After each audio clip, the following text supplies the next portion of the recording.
বৃষ্টি হোক আর তুফান, খেতে গেলে বাজারে যেতেই হবে। তো চলো বাজারে যাওয়া যাক। আর বাজারে এসে বুঝতে পারছো, চাল ডাল তেল নুন হ্যাডা ব্যাডা, বাপরে এত জিনিস সংসারে লাগে।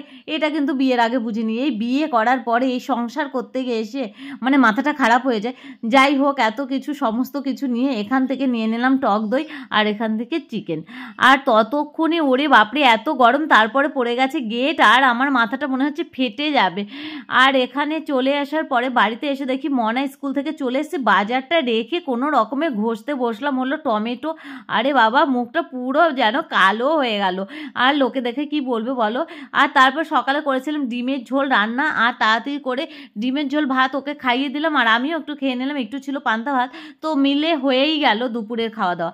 তারপর সন্ধ্যের টিফিনে বানাতে বসবো হলো চিকেন, আর ভেবেছিলাম করবো চিলি চিকেন, কিন্তু হাড্ডি ছাড়া চিকেন পাইনি, এত বেলা হয়ে গেছে। তো যার জন্য চিলি চিকেন করবো না, করবো হলো চিকেন কষা। তাই একটু ম্যারিনেট করে রেখে দিলাম ফ্রিজে। আর এখানে ভাবছি একটু নান করি, আর একটু খাবো যখন, টিফিনটা খাবো যখন একটু ভালো পছন্দসই খাই। আর নান করার জন্য বুঝতেই পারছো টক দই নিয়ে নিচ্ছি, একটু হলো বেকিং সোডা বেকিং পাউডার চিনি লবণ সমস্ত কিছু দিয়ে ভালো করে মেখে নিতে হবে তোমাকে ময়দাটাকে। আর ময়দাটা যেহেতু আমি অল্পই করব, বুঝতেই পারছো আমরা বেশি খাই না, তো যাই হোক এখানে অল্পই খাবো, তার জন্য ভালো করে মেখে নিয়ে ঢাকা দিয়ে রেখেছিলাম 1-1.5 ঘন্টা। তারপর অলরেডি নান ভেজে আর চিকেন কষা করে চলে এলাম তোমাদের সামনে। তারপর খাওয়া দাওয়ার পরে বাবু গেছিলো পড়তে স্কুল থেকে এসে, আর ওকে নিতে আসার সময় ফুচকা খেয়ে দিয়ে এই যে বাড়ি চলে এসেছি।